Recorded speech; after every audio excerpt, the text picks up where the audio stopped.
Dmitri Alperovitch, co-founder and executive chairman of the Silverado Policy Accelerator, is with us. Now, Dmitri, look, there was a time when everybody in Washington was united behind Ukraine. That time has passed. Zelensky's going to come. Is it right for American leaders to say to him, look, at some point, the gravy train's going to run out. We need to get to the point where we are going to negotiate, or you're going to be forced to negotiate with Vladimir Putin, just continuing to get billions upon billions upon billions until the Russians leave Crimea isn't a strategy.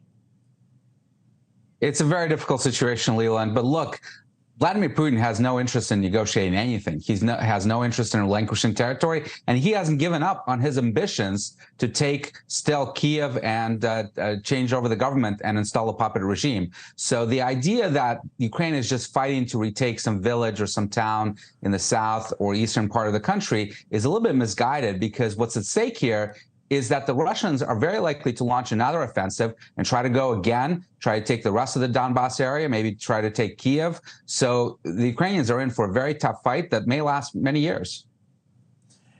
They were in a tough fight from 2014. I was over there in eastern Ukraine, and then there was sort of I don't even want to call it an armistice, but there was sort of the stalemate ceasefire thing. It was a very soft, low-intensity war. What are we to make of Vladimir Zelenskyy? First, the bloom appears to be off the rose. It's a guy who now says he wants more money to hold democratic elections. He does not appear to be running Ukraine as a truly democratic country. It feels as though Americans have a right to be, I don't know, skeptical now without being called Putin apologists when they are. Well, look, Ukraine has a lot of issues. It has huge corruption, of course.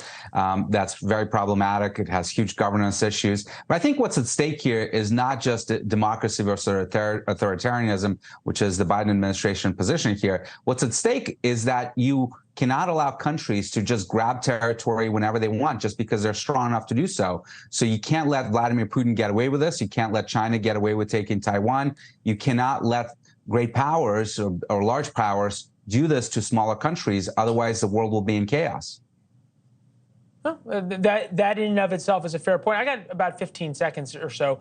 When is it going to be time that the Biden administration has to articulate a policy endgame other than as long as it takes?